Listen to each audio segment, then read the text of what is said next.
Welcome to David Boles' Human Meme. In today's episode, we're going to discuss David Boles' Replies. It's time once again to dip into the old mailbag and reply to listeners of this podcast.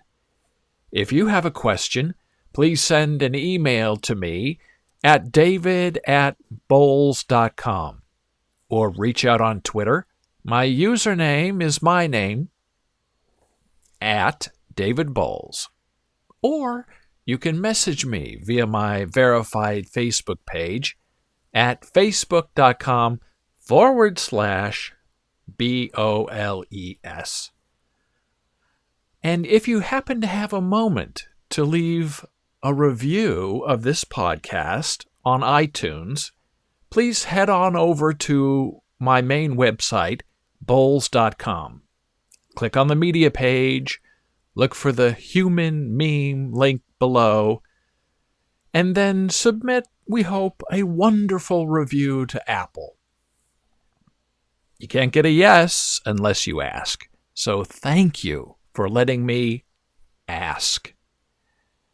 Now, onward. Here's an iTunes review. New York City Bay says this. Now, she emailed this to me because it appears reviews don't show up on iTunes unless you have 5 rated reviews. So you can have up to 4 hidden reviews waiting to be sprung upon the world. And if you don't hit that magic number, I guess people don't ever see it.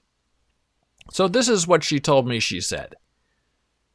David Boles is pretty swell when it comes to discussing what makes us work as people.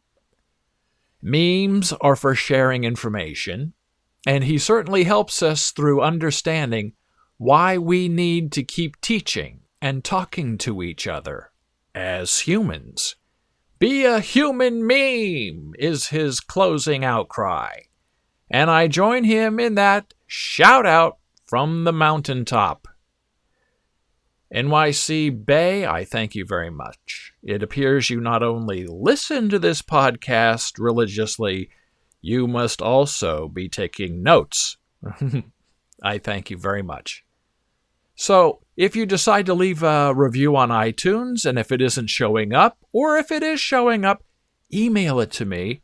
I'll read it on this podcast to give you a little bump and to, we hope, inspire other listeners of this podcast. Now we start with a question from Mark, wondering about the effects of the sun on skin. I've written about this quite a bit in bolesblogs.com, and there's no way getting around it. The sun is terrible for people. There are even supplements like evening primrose oil, taken in capsule form, that for some people can increase sensitivity to the sun and burn you. Beware of what you eat, because what you eat comes out in your body more ways than one. Always find shade. It's getting hotter and sunnier, and that is terrible for the skin that protects us. Aging leads to wrinkling, and sunshine loves to wrinkle your skin. Be proactive about using sunscreen because your life depends on it. Don't wait to be old and get sunspots and surgery and things cut off you. Fix it. Prevent it while you're young and beautiful, and your skin is vibrant and elastic. Tanisha says, "You've written so harshly about Hillary Clinton on that blog. Why? What other choice do we have?" Well, that's a good question. I agree that Donald Trump is no real human choice. But Hillary has a lot of trouble. She has Bill. Did you see him sleeping resting his eyes during her convention speech. Tim Kaine bumped him, woke him up a few times, but the message was pretty clear. Is Bill Clinton going to be roaming the White House, looking for something to do to feel important? When Bill Clinton is bored, the rest of us shudder. Some say ship him off to Africa to solve some sort of problem over there. What about the emails? Those are a bigger trouble for Hillary. Those emails are out there and lurking and haunting her and us. It's so easy to forge these emails and make them say whatever you want. Hillary is also sort of a bad campaigner, and she admits this. She's no Obama, she's no Bill. But if we elect her, we should be okay. I hope.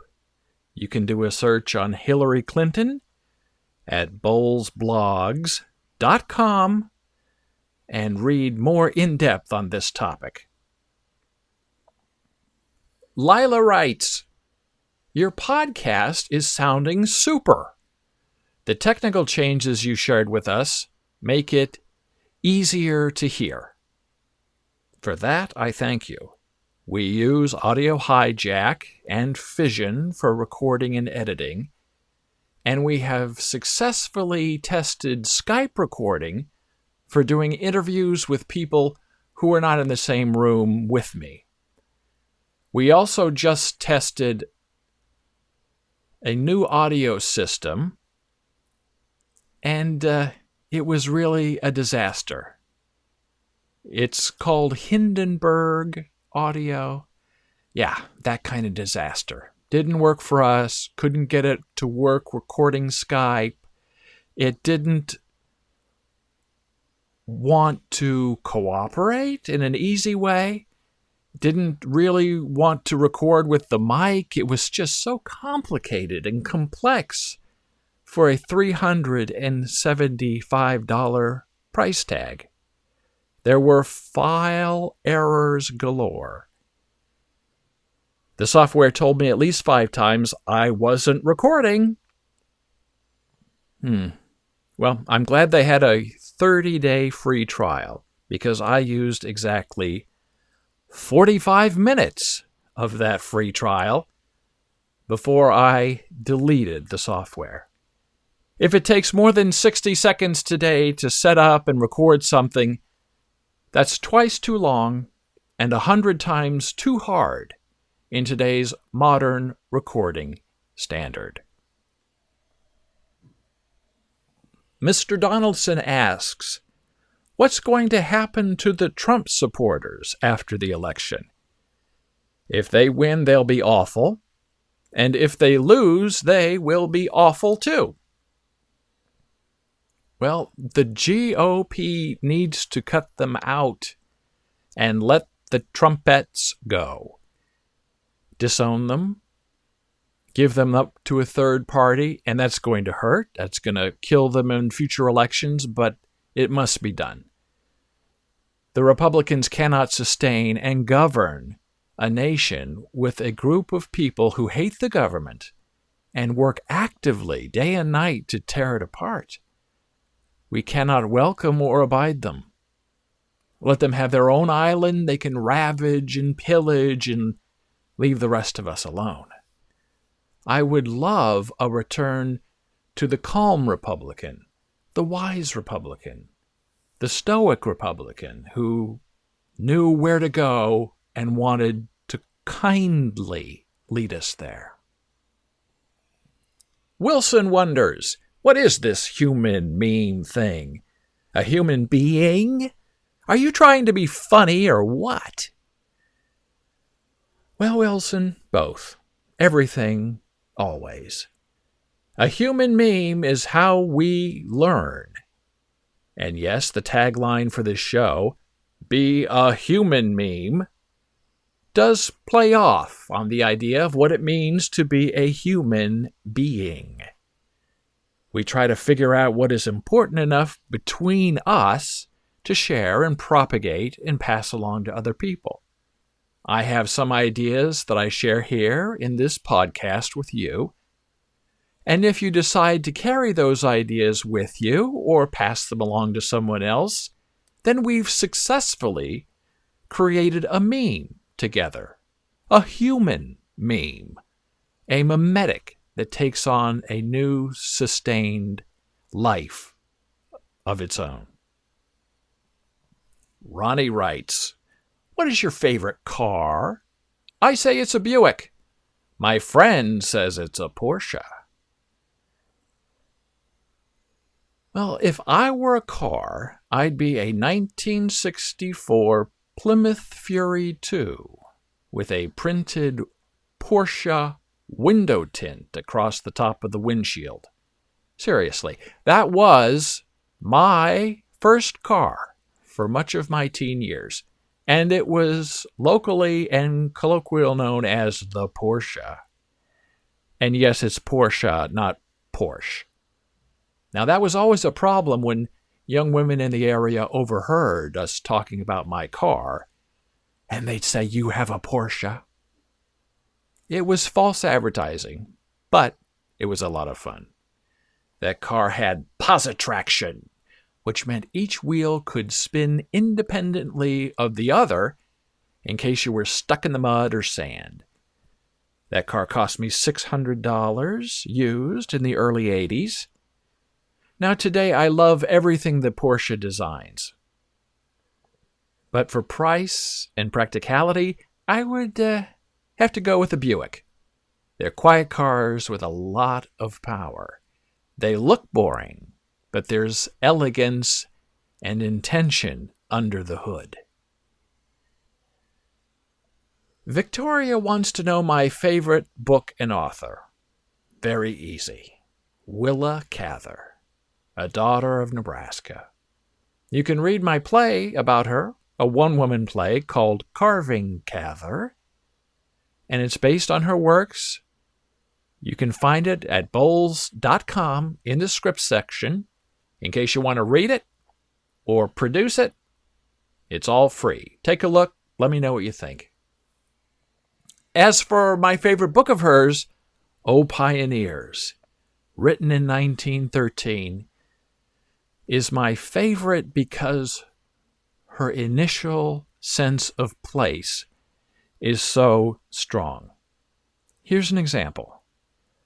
O Pioneers, Part 1, The Wild Land. One January day, 30 years ago, the little town of Hanover, anchored on a windy Nebraska tableland, was trying not to be blown away. A mist of fine snowflakes was curling and eddying about the cluster of low, drab buildings huddled on the gray prairie under a gray sky. The dwelling houses were set about haphazard on the tough prairie sod. Some of them looked as if they had been moved in overnight, and others as if they were straying off by themselves, headed straight for the open plain. None of them had any appearance of permanence, and the howling wind blew under them as well as over them. Now that is a master hand. Willa Cather, O Pioneers, you're standing in the middle of the plains with her. Last question today is from Billy. What is your favorite poet? I am liking Robert Frost a lot right now. He's a little underappreciated today, but he was and is before his time and of his time. The Strong Are Saying Nothing is a powerful, brief 1936 poem that still reverberates the farmland that surrounded me growing up in Nebraska. Here's the last bit of that poem. Wind goes from man to man in wave on wave, but carries no message of what is hoped to be. There may be little or much beyond the grave, but the strong are saying nothing until they see. It's a wonderful lesson. Patience, waiting, what you do today reverberates a year from now. The strong have nothing to say until there is evidence, confirmation, or substance in the contrary. There is tremendous wisdom in the power of planting and then watching the world spin against your plans. The crops can tell you everything you need to know, but you have to wait and you have to watch the land. Thank you for listening. Be a human meme.